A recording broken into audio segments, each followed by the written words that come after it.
అందరికీ నమస్కారము. ఇవాళ ఒక అద్భుతమైన ఘట్టం అయోధ్యలో ఆవిష్కరింపబడ్డది. మనందరికీ పండుగ ఇవాళ.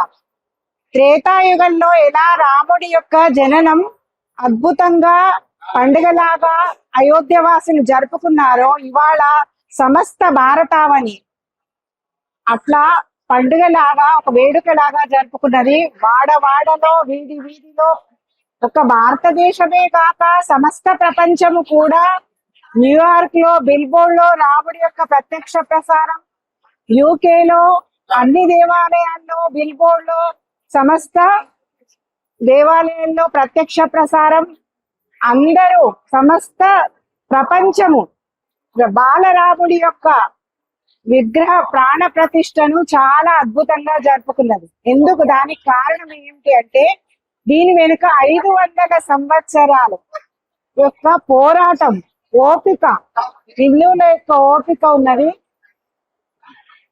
బాబర్ ఎప్పుడైతే విక్రమాదిత్యుడు కట్టిన గుడిని కూలదోసి అక్కడ మసీదు నిర్మించాడో అప్పటి నుంచే ఈ ఘర్షణ మొదలైంది. అప్పటి నుంచి ఎంతో మంది హిందువులు తన ప్రాణాన్ని తృణప్రాయంగా ఎంచి తన సమస్తాన్ని, ఐశ్వర్యాన్ని, తన జీవితాన్ని, తన యొక్క సమస్త శక్తిని రామ మందిర నిర్మాణానికి దారపోశారు. ఎంతో మంది ప్రాణాలు వదిలారు. ఎంతో మంది తన జీవితాలను అర్పిస్తూనే ఉన్నారు ఈ 100 సంవత్సరాల నుంచి. అంతమంది త్యాగదనుల యొక్క ఫలితం ఇప్పుడు మన జనరేషన్ కి అబ్బింది. ఆ అద్భుత ఘట్టం మన జీవితంలో ఆవిష్కరింపబడడం మన యొక్క పూర్వపుణ్యం. మనం పూర్వం ఎప్పుడో రాముడి కోసం ఏదైనా బలిదానం చేశావేమో పూర్వజన్మలలో, ఆ ప్రాణాలు అనిపించిన వ్యక్తుల్లో మనం ఉన్నామేమో. అందుకే అద్భుత ఘట్టం మన కోసం ఆవిష్కరింపబడ్డది. అందుకే ఇవాళ ప్రతి ఒక్కళ్ళం ఇక్కడ ఈ రామాలయంలో, ధర్మపురి రామాలయంలో కలుసుకొని రాముడి యొక్క వైభవాన్ని చాటుకుంటున్నాం. రాముడి గురించి ఎంత చెప్పినా తక్కువ. ఎందుకంటే మనకు వాల్మీకి రామాయణంలో చెప్పినట్టు రాముడి గురించి ఎందుకంత తపన అందరికి. రాముడు రామో రామో రామో ఇతి ప్రభవాం. అందరూ అయోధ్యలో రామా రామా రామా అనేవాళ్ళట. ఎందుకనేవాళ్ళు? ఒక వ్యక్తిని గురించి అంత గొప్పగా మనం పులకరించి తరించాలంటే ఆ వ్యక్తి యొక్క గుణం ఎంత గొప్పది ఉంటుంది. ఆ గుణాల గురించి మనకి మొదట వాల్మీకి తన యొక్క మొదటి సర్గలోనే చెప్తారు. ఎట్లా అంటే నారదుని అడుగుతాడు, కోన్వస్మిన్ సాంప్రదం లోకే గుణవాన్ కస్య వీర్యవాన్ ధర్మజ్ఞస్య కృతజ్ఞస్య సత్యవాక్యో దృఢవ్రతః చారిత్రేణ చ కోయుక్తః సర్వభూతేషు కోహితః. చారిత్రేణ చ కోయుక్తః సర్వభూతేషు కోహితః విద్వాన్ కః సమర్థస్య కష్టైక ప్రియ దర్శనః ఆత్మవాన్ కో జితక్రోధో దుతిమాన్ కో న సూయకః కస్య బిభ్యతి దేవాస్య జాతరోషస్య సంయుగే. ఈ 16 గుణాలు ఉన్నవాడు ఇప్పుడు ఈ లోకంలో ఉన్నారా అని అడుగుతాడు నారదులను వాల్మీకి. అప్పుడు నారదుడు ఏం చెప్తాడంటే, ఇక్ష్వాకు వంశ ప్రభవో రామో నామ జనైశ్రుతః. ఇక్ష్వాకు వంశంలో రాముడనే చెప్తున్నాడు అని తన ఒక 16 గుణాలు జోడించి చెప్తాడు.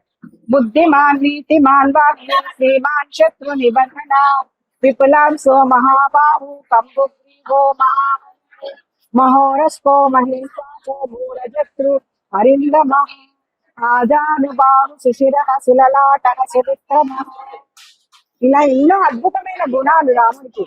అందుకే లక్ష్మణస్వామి అంటాడు, నేను రాముడి యొక్క తమ్ముడిని కానీ గుణైదాస్యముపాగత అంటాడు. అంటే రాముడి యొక్క గుణాలు చూసి నేను ఆయనకు దాసుడైపోయానంటాడు. అదే భరతుడు కూడా ఏం చెప్తాడు, అహంచ రాజ్యంచ రామస్య అంటాడు వశిష్ఠుడితో. నువ్వు రాముడు అడవికి వెళ్ళిపోయాడు కదా, నువ్వు నీ తండ్రి స్థానంలో పట్టాభిషేకం చేసుకోని వశిష్ఠుడు భరతుడిని అడిగితే, నేను రాముడి దాసుడి, రాముడికి ఒక్కడికే అయోధ్య పాలించే అర్హత ఉన్నది అని చెప్తాడు. అందుకే అహంచ రాజ్యంచ రామస్య అంటాడు. అంటే నేను, నా రాజ్యము సమస్తము రాముడికి దాసులము అని చెప్తాడు. అందుకే రామ పాదుకలను మోసుకొని వచ్చి నందిగ్రామంలో ప్రతిష్ఠించారు. తను నామమాత్రంగా ఉంటూ ఆ పాదుకలకు పట్టాభిషేకం చేసి తను రాముడి యొక్క రిప్రజెంటేటివ్ గా అయోధ్య రాజ్యాన్ని వెళ్తాడు. సమస్తము రామ పాదుకలకు అర్పిస్తాడు. అంత గొప్ప భక్తి.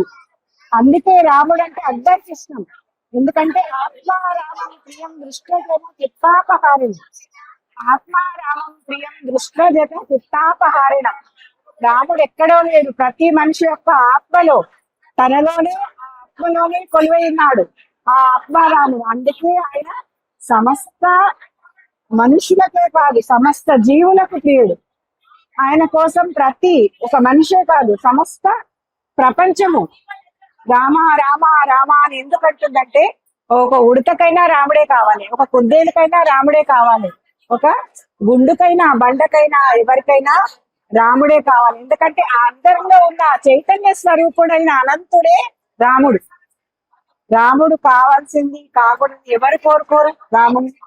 రాముడు అందరికీ ప్రియుడు కాబట్టి ఆ రాముడి పట్టాభిషేకం జరగడం వల్ల త్రేతాయుగంలో ఎట్లా అద్భుతమైన శాంతి రామరాజ్యం స్థాపించబడ్డదో, ఇవాళ ఈ కలియుగంలో కూడా రామ పట్టాభిషేకం జరిగి రామరాజ్యం ఏర్పడి అందరూ సుభిక్షంగా ఉండాలని కోరుకుంటున్నాను. జై శ్రీరామ్.